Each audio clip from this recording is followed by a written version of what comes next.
كثيرا من الظن إن بعد الظن إثم ولا تجسسوا ولا يغتب بعضكم بعضا أيحب أحدكم أن يأكل لحم أخيه ميتة فكرهتموه واتقوا الله إن الله تواب رحيم। মহান আল্লাহ রাব্বুল আলামিন আসমানের নিচে জমিনের উপরে তার অসংখ্য জাতি আছে, সম্প্রদায় আছে। আল্লাহ পাক শুধুমাত্র ভালোবেসে পছন্দ করে মনোনীত করে তার ঈমানদার ব্যক্তি যারা আল্লাহকে বিশ্বাস করে, আল্লাহর প্রতি যারা ঈমান এনেছে, ঈমানদারদের লক্ষ্য করে আল্লাহ পাক বলছেন, ঈমানদার লোকেরা খুব বেশি ধারণা পোষণ থেকে বিরত থাকো। ঈমানদার ব্যক্তি, তোমরা অহেতুক ধারণা, বেশি বেশি ধারণা পোষণ থেকে তোমরা দূরে থাকো। কেননা ধারণাটাই তো এমন হতে পারে সেটা মিথ্যা হতে পারে, ধারণাটাই মানুষের ভুল হতে পারে, ভুল শুনতে পারে। এই জন্য ধারণা 4 প্রকারের ব্যাখ্যা করেছেন হযরত আবু হুরায়রা রাদিয়াল্লাহু তাআলা আনহু। হাদিসটা বর্ণনা করেছেন আয়াতের শানে। এমন কতগুলো ধারণা আছে, মন্তব্য আছে, সেই ধারণাগুলো হচ্ছে হারাম। হারাম মানে কি? আল্লাহ রাব্বুল আলামিন সেগুলো নিষিদ্ধ এবং ঘৃণা করেছেন, বৈধ নয়। এই জন্য আল্লাহ রাব্বুল আলামিন বলছেন, খুব বেশি ধারণা পোষণ থেকে বিরত থাকো। কেননা কোন কোন ধারণা মানুষকে পাপ হয়ে থাকে, আল্লাহর নাফরমানি হয়ে থাকে।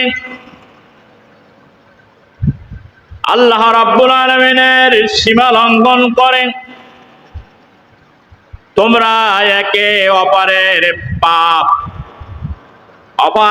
এক অপরের গোপন বিষয় নিয়ে তোমরা খোঁজাখুঁজি করো না।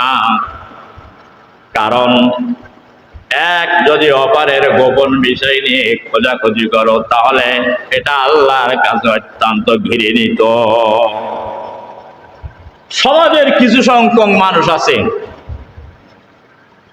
নিজের মধ্যে চালনের মতন ছিদ্র যদি থাকে, সেই দিক কিন্তু বন্ধ করার চেষ্টা করে না।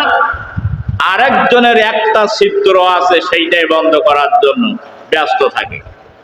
এমন ধরনের ঈমানদার মুসলমান বর্তমান প্রেক্ষাপটে আছে। এই জন্য আল্লাহ পাক বললেন, বেশি ধারণা থেকে দূরে থাকবে এবং একে অপরের দোষ খোঁজাখুঁজি করবে না। মহান আল্লাহ রাব্বুল আলামিন আয়াতের ব্যাখ্যায় বিচ্ছিন্ন শোনেন, আল্লাহর প্রতি মানুষের যেমন ধারণা থাকবে, আল্লাহর প্রতি মানুষের যেমন আস্থা থাকবে, ঠিক তেমনি ভাবে মহান আল্লাহ রাব্বুল আলামিনের ওই বান্দা এবং বান্দির উপরে তেমনি ভাবে আস্থা থাকবে। যেমন আল্লাহকে ভয় করবে, যেমন আল্লাহকে বিশ্বাস করবে, যেমন আল্লাহকে ভক্তি করবে, আল্লাহ তাআলা ঠিক তেমনি ভাবে সেই বান্দাকে ভক্তি করবে, সেই বান্দার প্রতি রহম করবে। মহান আল্লাহ রাব্বুল আলামিন যদি কোন বান্দাকে এই পৃথিবীতে ঘৃণা করেন, তাহলে আসমানের ফেরেশতাদেরকে বলে দেন, অগণিত যা গুণে শেষ করা যায় না ফেরেশতাদের মধ্যে আল্লাহ পাক প্রচার করে দেন, ঘোষণা করে দেন, আমার ওই বান্দাকে আমি ঘৃণা করেছি, তোমরা ওই বান্দাকে ঘৃণা করো। এরপরে দুনিয়ার মানুষদেরকে ফেরেশতাদের মাধ্যমে আল্লাহ পাক জানায় দেন, ও দুনিয়ার মানুষ, আমি আমার অমুক বান্দা এবং বান্দিকে আমি ঘৃণা করেছি, অপমান অপদস্থ করেছি, তোমরাও ওই বান্দাকে ঘৃণা করো।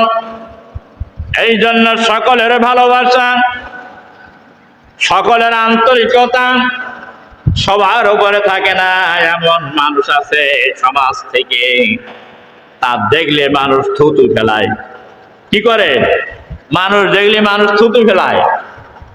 আবার এমনও মানুষ আছে তার দেখলে আল্লাহর কথা স্মরণ হয়ে যায়, পরকালের কথা স্মরণ হয়ে যায়। সুতরাং এই মানুষগুলো সমাজের কীট, সমাজের সবচাইতে ক্যান্সার। তার কারণ হচ্ছে আল্লাহ রাব্বুল আলামিনের প্রতি যার যেমন আস্থা, বিশ্বাস এবং তাওয়াক্কুল ভরসা থাকবে, আল্লাহ পাক সেই বান্দাকে ঠিক তেমনি ভাবে তার মর্যাদায় পৃথিবীতে দান করবে। এমন অপরিচিত মানুষ আছে গ্রামের লোকেও চেনে না, আর আল্লাহ যদি মনে করেন আমি ইজ্জত দান করব, সারা পৃথিবীতে তার নাম কি করতে পারেন?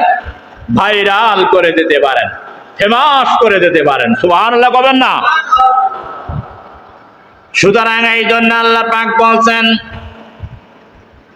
মানুষের মধ্যে প্রথম যে দোষটা হচ্ছে মারাত্মক, নিজের ছিদ্রগুলো বন্ধ না করেন, পরের ছিদ্রগুলো অন্বেষণ করার জন্য সবসময় ব্যস্ত থাকে।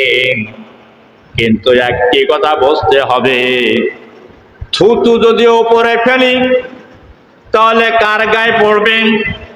নিজের থুতু নিজের গায়ে পড়বে। এবং কাউকে যদি হেয় করার চেষ্টা করি তাহলে নিজে হেয় প্রতিপূর্ণ হতে হবে। কাউকে যদি ক্ষতি করার চেষ্টা করি নিজে ক্ষতির মধ্যে নিমজ্জিত হতে হবে। কাউকে যদি ফাঁকি দেই তাহলে নিজে বিবাদগ্রস্ত হতে হবে। এমনি ভাবে সকল স্তরে আল্লাহ রাব্বুল আলামিন মুমিন ব্যক্তিদেরকে স্মরণ করাই দিলেন, ও মুমিনেরা, বেশি বেশি ধারণা পোষণ থেকে তোমরা দূরে থাকো। এটা পাপ হবে, মারাত্মক পাপ। আর মানুষের দোষ অন্বেষণ করে বেড়াবে না, মানুষের দোষ খোঁজাখুঁজি করে বেড়াবে না। এটা হচ্ছে খুব ভয়ঙ্কর পাপ। কেননা আল্লাহ রাব্বুল আলামিন বলেন, ইন্না বা'দাল-জান্নি ইসমুন ওয়া লা তাজাসসাসু ওয়া লা ইয়াগতাব বা'দাকুম বা'দা। এটা হচ্ছে গীবত। ইন্না জান্নাহ, গীবত। আর একে